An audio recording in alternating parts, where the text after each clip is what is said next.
Hello, everyone. We're just getting ready to start our Instagram Live. I'm really excited to be joined by Vanessa Van Edwards. Let me go ahead and get this this table up a little bit higher. How about that? Alrighty, there we go. Raising it up. I'm really excited to have Vanessa Van Edwards joining us. We go way back, y'all. And she's not on the show just because we go way back. She does really fantastic work. In fact, she doesn't know this yet. You know, guests always love when you say that you don't know this yet. But one of our dear friends and colleagues, Todd Satterston, was talking to me about some books that he's been compiling. And let me go ahead and invite Cory on real quick.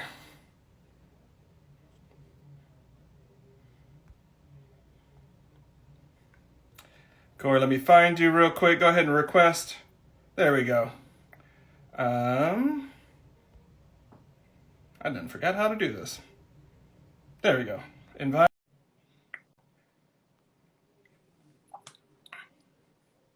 And there's Nicole. Let's get Cory on before we get going too long, y'all. Because y'all know me. Once I get going, it ain't good for everybody. Actually, it is good for everybody, but it's not good for whoever's supposed to be modding me.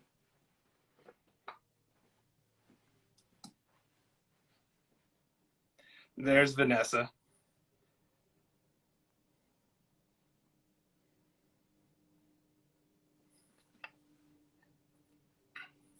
All right, we're just going to be waiting on Vanessa, maybe Cory to join us. There she is. Hi. Hi. I was just saying, so you're here now, so I'm not going to be talking about you externally here. Yes. You don't know this because I don't think he's reached out yet. So do you know who Todd is? Todd Satterston? Mm-mm. Okay, so Todd Satterston is the publisher at Bard Press. Okay. So what you gotta know is we were talking about great books, and he's like, he holds up not Q's, but he holds up Captivate, and he's like, Charlie, have you read this book? And I'm like, you're damn right I read that book. He's like, this is a really great book. Like, this is like one of the top in this sort of things. And if you get that from Todd wrote the 100 best business book of all time, right? And so he's just like going off effusively for like 3 or 4 minutes about how good this book was.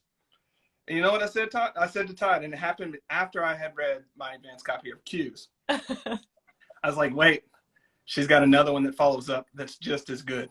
Oh, man. So did you tell him? You're like, actually, my name is on the new one. Did you tell him your name? I haven't seen the new one. I don't have a hard copy, so I didn't know where it ended up. It's coming. It's on it. Right here is your name. So thank you so much for being an early reader and endorsing it. And by the way, hi, everyone. Hi, everyone. We have a problem with Cory's coming on. Let's try him one more time. Okay, Cory, we need you.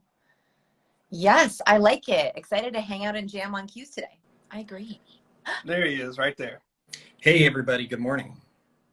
Alrighty. So, have you told everyone that we've squatted together, that we've worked out together, that we like pumped iron? Do we pump iron? I think it counts. We totally pumped iron because if I remember correctly, I think both of y'all were mad at me the next day. Yes. Right.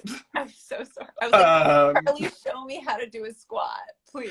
Yeah. And so this was pre-COVID times, and this was also when Vanessa lived in Portland. She left us to go to Austin, but I understand that choice, right? Yeah, we've done a lot of working out, a lot of stuff going on there. So, but what I was telling before you got on, Vanessa, we're talking today not just because we're friends who have done some squats and talked politics before, but because Q's is a great book that I want people to get and read and understand, especially because, as we mentioned in one of the episodes of the podcast, Cory, Nicole, you might want to run and grab that episodes.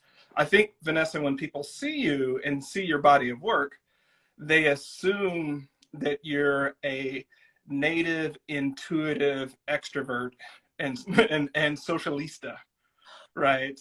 That's a compliment because I am not. Yeah. I am not. No, I'm a recovering awkward person. If there's any other recovering awkward people, just give me a little hi in the chat, right? Like if that's you too. Social skills do not come naturally to me. So, oh, I see hearts coming. Good. Yes, I always had trouble processing social information. Very good at academic information, love science, but reading faces, nope. Knowing what to do with my hands, nope. Knowing how to sound okay, not even powerful, just like the sound of my own voice. Nope. And so I had to learn all that from scratch. And how are we defining awkward? Oh, that's such a good question. Can I take questions, Charlie? Am I taking over? No, you're here. We are jamming. So this is how it goes. So if you've been watching us on Instagram Live, one of the major shifts that have happened, Vanessa, you'll like this, right? Is I'm like, you know what? What if we just had the fun conversations and jams that we have on the podcast and just do it on Instagram? Let's not make it a show. Yeah. Yeah. Right? Because people do that great. That's fantastic. But that's not what I get up in the morning. I get up in the morning, I'm like, we get to talk to Cory and Vanessa. So take the hell over and do it. Okay. So the way that I define awkward is any time where you doubt yourself. Okay. And awkwardness, I think, can dress up as other things. And this is what's really interesting about awkwardness is the moment you feel awkward, you're doubting yourself. It's an awkward silence. It's not knowing what to say. It's you think you saw a negative cue, a cue of social rejection, and that makes you doubt yourself. And then I think there's kind of two ways that awkwardness dresses up. Either you shut down, right? You shut down, you close in, you're like, nothing I have to say is valuable. I don't belong here. I don't know what I'm doing here. Like that's a shutdown response, totally normal. Or people go in the other way and they become a tank. They overtalk, they overshare, they name drop, they show off. And that's also a response to awkwardness. So I'm curious, people in chat, which way you go. I'm a shutter downer, right? So yeah. I why are you calling me and Cory out? Because you just described our spectrum.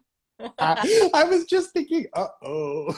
I wasn't thinking of anyone in particular when I shared. I feel positionally called out and triangulated in such a great way because that's our splits there.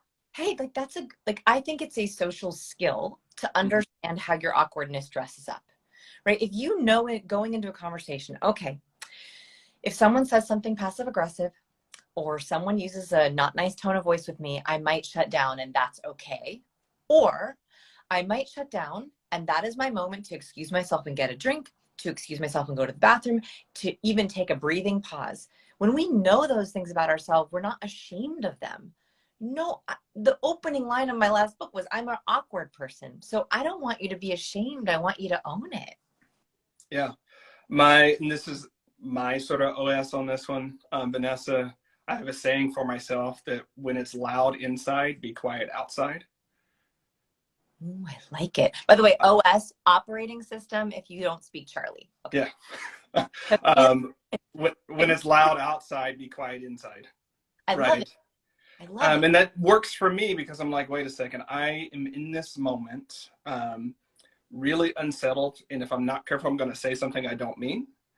I'm going to cause something that's going to leave a wake of harm, right? I'm going to do some of those types of things. So the very best thing that I can do is come back when I know where I sit, like what's true of me, what's true of the world, what's true in this situation. Was that a cue that I know, or did I notice something and I misinterpreted it and I hung on to it? Am I overanalyzing something I said for 3 days ago because I'm the one that interpreted it 18 different ways? But no one else heard it, right? And so it gives me time just to like not either go around bulldozing conversations and that side of things, but also not just being quiet in a way that people notice that I'm quiet, right? And so I'd rather say in this moment, and we've had some stuff come up over the last couple of weeks where I'm like, yeah, I need to be a little bit quiet right now, and you tell people I'm quiet. And people might know what that's about, but they know I'll come back around, right? Once I'm in a place to where I can handle that. And it's not one of those things to where, I'm going to say something I don't mean and then spend 3 months, right, rebuilding that trust or rebuilding that sort of side of things. And so, So I think two things we should think about. One is, once you know how your awkwardness dresses up, talk about it with your team. Talk about it with your partner. Like, send them a message and be like, hey, I just learned that my awkwardness dresses up as a tank. I'm really sorry if I've ever rolled over you in a conversation. Or, hey, I shut down when I'm in awkwardness. I'm not giving you the silent treatment. I'm literally trying to process. So one, that's one. Second is, you mentioned something I think really important, which is a trigger of my awkwardness, which is what started me on this whole journey. I misinterpret neutral cues as negative. And if anyone is a high neurotic who's listening, this is a sad symptom of high neuroticism, and I am a high neurotic, which is that we will see something neutral as negative. The way that we fight that is we learn what is actually negative. And this is why we get infected by these cues. Very simple research. This research completely changed the way that I think about interactions. Very simple experiment. They noticed that when people are in a room and they spot a cue of social rejection. So a social rejection cue can be an eye roll. It could be a scoff. It could be a dismissive tone of voice, like, yeah, great idea, right? So those are all cues of social rejection. The moment we spot that cue, our own field of vision increases. Literally, we can see more of our environment in that split second after we see social rejection. Why? Our body knows, social rejection is going to threaten our survival. What's my escape route? What do I do next? Is anyone else sending a cue of social rejection? So in this way, it's very empowering. One, your body's working for you, right? Your body's already looking at these cues. We just have to know how to identify them. And second, the moment you label a cue, it disengages it. Researcher from UCLA, Matthew Lieberman, found the moment that he would show people a fear microexpression in a brain scanner. When you look at a fear expression is when we widen our eyes and we take in a deep breath. It's a fear expression. We begin to feel afraid. So if I see Charlie make a fear expression, I will begin to feel afraid. My own amygdala begins to activate. But the moment you say fear and you label it, it disengages the fear in your own brain. So the back door into confidence here, the way that we fight awkwardness is labeling. The moment we label it, we become in control. In other ways, Vanessa, I think it's in Start Finishing, or maybe it get the, anyway, I've been talking about it since then. I talk about sort of a coaching prompt of name it, claim it, and tame it. There you go. That's it. Right. Same sort of thing. When you name the thing, whatever it is, and claim that it's actually happening. So fear, I am afraid. Okay, now what do I do about it? Right. It gives you, one, enough space to pause, and that space between stimulus and reaction to sort of process and catch up with what's going on. And, taming it can mean different sort of things. It doesn't mean to make it go away, right? Like we might tame a dog, but we don't want it to go away, right? It can mean that you go away, but you have a different way of understanding, for me in this moment, how is this serving me, not serving me? What puts me back in the driver's seat, right? And for neurotics, it allows you to be like, nope, everyone's neutral. Everyone's good. I am not seeing accidentally negative cue. Or, you know what, there is a reason why I'm catching that person's bad mood. There is a reason why whenever I used to leave social events before I learned cues, and I'd be like, is she mad at me? He's mad at me. They hate me. They hate me. Like, that was every interaction was like, is she or he mad at me? They don't like me. They hate me. And my husband was like, I swear I did not see what you're seeing. And so it'll also help for my neurotics for you to really know when you're getting those cues or not. As an aside here, ever since I've read cues and I've done lives and stuff like this that are video, I'm like, man, I'm the over nodder. Damn it. Stop You're that. a bobbleheader? I'm a bobbleheader. And I hate it. And I see it now. I'm like, how do I not be a bobblehead? I can tell you. Can I tell you? How do I not be a bobblehead? Okay, first let's break down nodding for a second. So when we look at cues, there are warmth cues and competence cues, right? So when we think about our cues, there are warm cues that signal likability and trust and openness. Those are great for collaboration. There are competence cues. Competence cues signal power, memorability, capability, efficiency. Nodding is a warmth cue, right? It means keep going. I'm listening. I agree. Tell me more. Right. Yeah. Yes. And it's like a triple nod is like a slow, it's like a dot, dot, dot. It's like, tell me more, tell me more, tell me more. So you are high in warmth and you want to encourage me to keep speaking, which I love. And then I keep talking and talking. So I love a nod, but you want to use it like a highlighter. Imagine if you had an important page of text and you highlighted the entire page. If the entire page is highlighted, nothing is highlighted. Mm-hmm. So I want you to think about a nod like a highlight. What is it that someone just said that you're like, yes, that's it. That's the slow triple nod. So using it sparingly. If you over nod, here's my trick, because I'm also an over nodder, which is, so 3 years ago, my New Year's resolution was to nod less. That was actually. Yep. So if you want to nod less, if you're a bobbleheader, I want you to head tilt. So head tilt, it gives your head something to do, right? It's much harder to nod in a head tilt, and it's also a warmth cue. So instead of doing this all the time, you can do a slow triple nod and then a head tilt. So it's giving your head something to do, but it's also highly warm. And one little note here is a fast nod is a sign of impatience. So look at the difference. Ready? So if I'm listening, I'm like, oh, interesting, interesting, interesting. Slow, wonderful. Fast shows I'm done. So be aware that even the speed of your nods changes the meaning of the cue. Yeah, I noticed that as I read the book, because I also noticed the head tilts.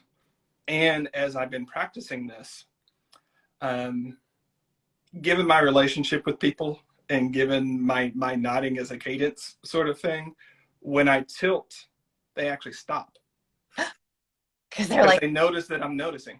Yeah. Right? And so I've had to really calibrate this, especially with clients or with teammates, because they know when I'm like, and it's a slight sort of thing. They're like, wait a second. What did I say? What's going on? But it's not like it's a warm nod. Yeah. But it's like, wait a second, I just said something that I need to think about. But again, that's part of my relationship with clients, because they know that I'm sort of, mirroring back and something like that. And when I go, right? Or when I just sort of tilt, they're like, wait a second, I just said something I probably should have paid attention to. So what did I say? And then they'll adapt to that. So this is next level. So learning the 96 cues, I think there's 96 cues everyone should know. So learning the cues is level 1. So, okay, great. A nod is a warmth cue. Head tilt is a warmth cue. Done. The next level is, what are your people's punctuators? And everyone has favorite cues, kind of like best hits that they use. Knowing the people in your life's cues and how they underline, emphasize their words, both positive and negative, is a superpower, right? So if you know that your client has a nervous tell, right? You know that when they do something like, let's just say it's a lip purse. Okay, so a lip purse is a very common cue of withholding. I noticed this cue the very first time when I was watching Larry King live, and Lance Armstrong was on many years ago telling the world he doesn't dope. Okay, now spoiler alert, he doped. Okay, that's the spoiler alert. This is back in the day where he was like, I've never doped. I do not dope. And I remember watching this interview, and right before he lies, he does, and he presses his lips into a firm line. That's called a lip purse. That is a withholding cue. It's like we're telling ourselves, keep it together, keep it in, keep it calm. So if you're with a client and you notice, yeah, I like the specs. They probably don't like the specs, right? So that's when I would say, listen, we're in a draft stage. I want to hear all your feedback, good and bad. Let's start with the bad. What didn't you like? What can we change? We have to change something. So what's the thing we have to change? That's a very different line of questioning than, oh, I loved it. It was great. That's a very different way of interacting with your clients. Yeah. What I tell clients, but basically people in our academy or anyone, that's sort of teaching or that sort of thing, is like, if you ever see me pause or say, hey, what are you thinking or what are you feeling? It's because I'm tracking your micro expressions with your emotions. Mm-hmm. And so my clients learn very quickly, don't even try to lie to me, right? It's not worth it. Why are you paying me? But what is really fascinating is when you learn people's tells and the micro expressions, and they don't realizing they're lying to themselves. Right. And it's like, like I have a client, I'll give an example. When she has two different things, when she's excited and she's in her power move, she's leaning back and to the right, has a heel tilt and smiles. right?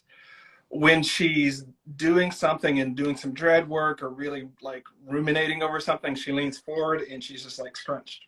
And so there'll be times during the call where she's talking and I'll be like, hey, pause, notice your body.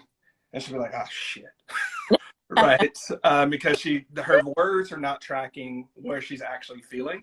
Right. And so it pulls her into noticing that and embodying the truth, literally embodying the truth. Yes. And then dealing with that.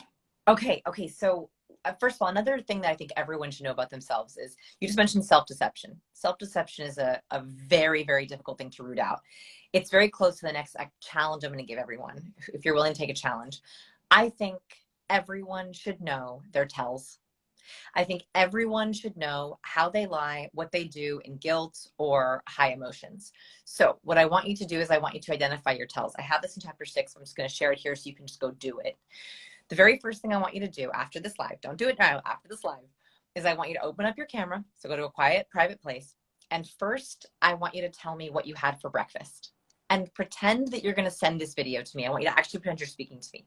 This is a recall task. It's very important to know what you look like when you're recalling, right? Recalling truth. It's a hard one. Like, what did I have for breakfast today? By the way, don't think of your answer right now. I want you to do it on camera. The second question I want you to answer is, what is your most embarrassing story? Okay, so I want you to deliver your embarrassing story, okay, to me to the camera as if I'm going to code it. And then last, and I don't want you to think about the answer just yet. The last thing I want you to tell me is, I want you to make up an embarrassing story and tell it to me in the most convincing manner possible. So a story that didn't actually happen to you. When you watch back that video, you will be able to code it for the cues you use in recall. Very important. The cues you use in recalling something nerve-wracking, right? Nervous tells are different than guilt tells. When we are nervous or recalling something shameful, that's not deception. That's truth, but it's embarrassment. So you're going to see your nervous tells. And the last one is your lying cues. What do you do when you deceive? You'll see some really common ones, like one that we hear a lot. We had thousands of people submit these videos to us and we coded them. The most common one was the question inflection. People tended to use so in their embarrassing story, they'd say, oh, let me tell you, in 8th grade, I was on a slip and slide and I totally lost my bathing suit top. That's my embarrassing story. If I were to lie to you, my embarrassing story would be an up talk. So I would ask it. So I might say, oh, so my embarrassing story is a couple years ago, I was riding a roller coaster and I had just eaten pizza. And so I threw up everywhere. And that's because liars don't often believe what they're saying. So they ask their lie. Something that I thought a lot about after reading Cues was the difficulty some people have with military folks and guardians of all types, police officers, all those types of things that are learned and trained to mute their tells, right? And so there's a degree of discomfort around those folks because you never really know where they are. That's true. And so it's actually really interesting because as I was transitioning out of the Army, doing what I do now, most folks who know me is I'm usually pretty gregarious, but also neutral at the same time. It's a weird combination, right? But pretty even keel on things, right? But something would happen and everyone else's reaction would be a certain way, but I'd have my normal military tell, what's going on? Do you not like this? Are you scared? What's going on? But it's because I was a military leader. And even when it's positive, even when it's negative, it's even kill, great, we accomplished the mission. Here's what's next, right? And it's just that sort of cadence and everything like that. And I never really thought about the degree to which it's just that you're trained to mask your tells. And people have a hard time orienting to that because it's going to have no grip. Yes. Okay. So this is really important. So not only folks with military training or even any kind of security training, this is the mistake of very smart people. Most of my students are high achievers. They are off the charts in smarts, talent, skills. And the biggest mistake that smart people make is they rely too heavily on their ideas.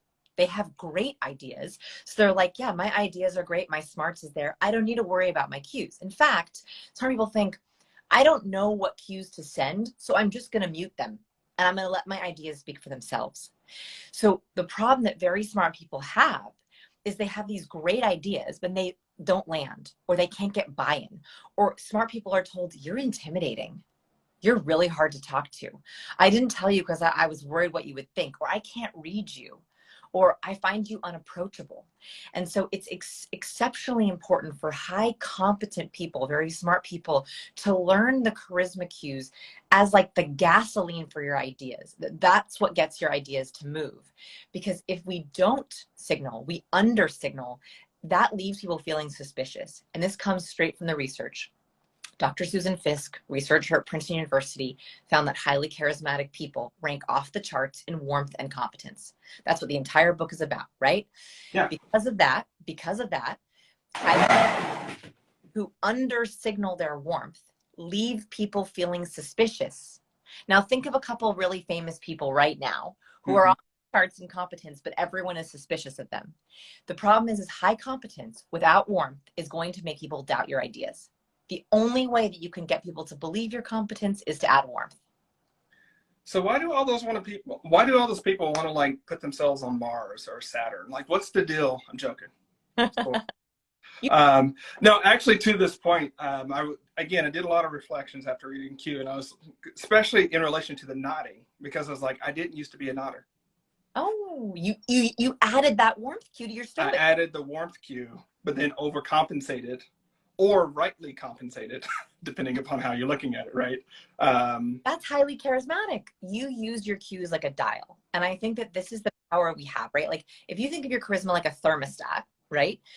We want to, like a recipe, we want to add in, okay, if you know, I come across as highly competent, and Charlie does, you know that you're high in competence and you've been trained to be more stoic. Okay, so you knew intuitively, I have to dial up the warmth on my thermostat. And those are the recipes that are good. The more we're in control of our cues, the more we can come across exactly as we wish. Yeah, and the important bit here, that sort of the subtext in there, is it's not that I'm adding warmth that wasn't there.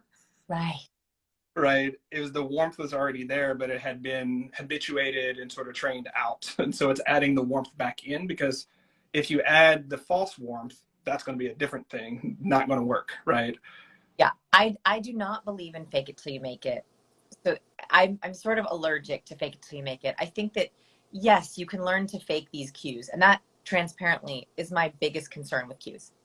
I am terrified that people are going to pick up this book and they're going to use it to manipulate, and they're going to use it for the wrong reasons. That is my single biggest worry with this book, because it can work to fake it to an extent. It can work to fake it to an extent, but faking warmth is exhausting, right? Faking competence, you will be found out. And so this gives us another kind of push that we should be hanging out with people who we truly like, right? I don't want you to fake warmth. We should get rid of all those toxic, ambivalent people, because it's not worth faking it with them. We should only talk about and speak to subjects that we genuinely know, that we have true competence. And if we don't know, we should say, you know what? I don't know about that. Tell me about it. I'd love to learn about it. So yes, that authenticity piece is so true. You are warm. You just had to re-add that cue to be able to show people. Yeah. And what I want to say on this one, Vanessa, is like, I love that you care about the integrity of your work. And if people are going to go, the game and 48 laws of power with it, that's on them.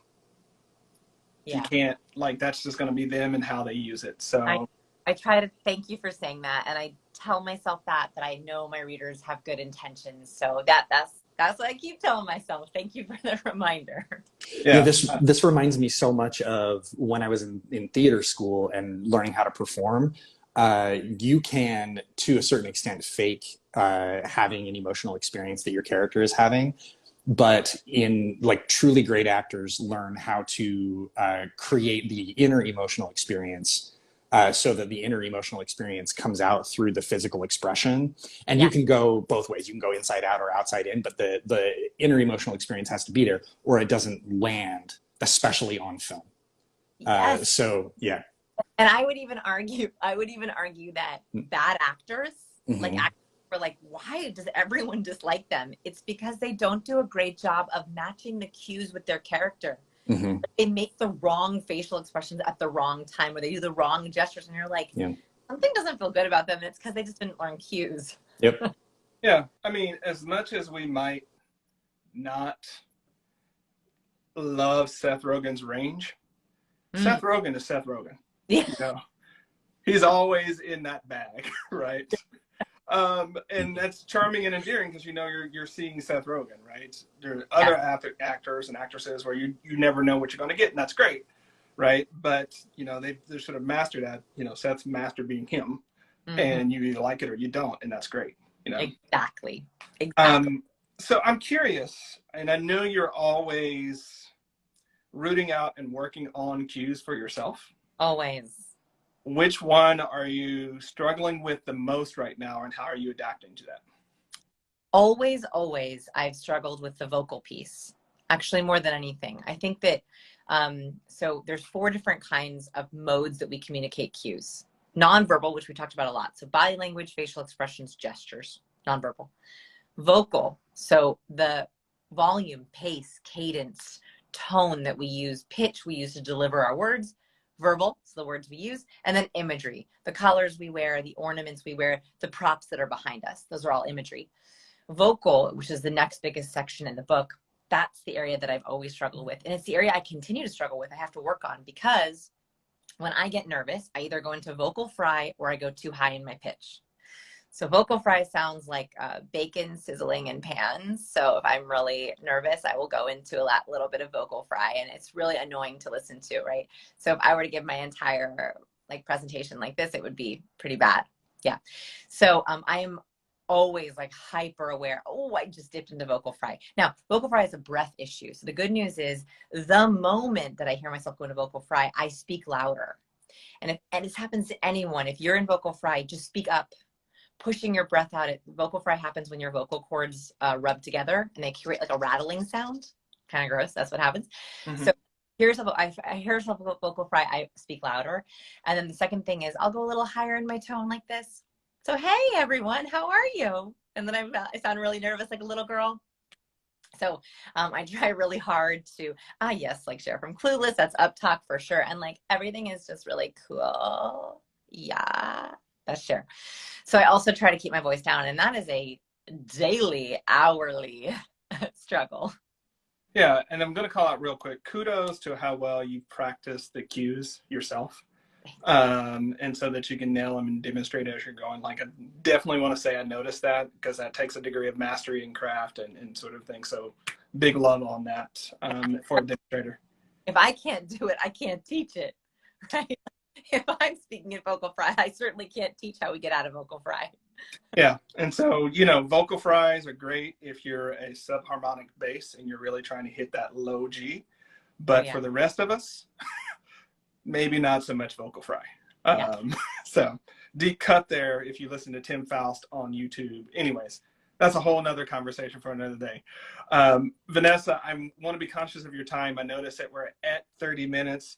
Obviously, with all the squatting and conversations we have, we can talk for much, much longer to this. I'm going to end with, I am really excited about cues, especially on the back of your last book, because not just because you're a dear friend that I want to see succeed in the world, but because this book really works for those of us who are cognizantly awkward or unconsciously awkward. To really do that. And why this is so important for our audience is so many of our audience, we have big hearts and big ideas. And sometimes it just comes down to the cues are getting in the way between those big hearts and big ideas, getting the momentum that they could otherwise get and not. So if you are a creative change maker or leader, or someone out there who's got that big heart and big ideas and it's just not taking off, maybe it's not about your heart or your ideas. Maybe it's just about the cues you may be giving off and not knowing. So Vanessa, as today's guest, you get to leave our listeners and watchers with either a challenge or an invitation. Depending upon most resonates with you. So what would you like to leave us with? Okay. My challenge, I pick a challenge. I'm always going to pick a challenge.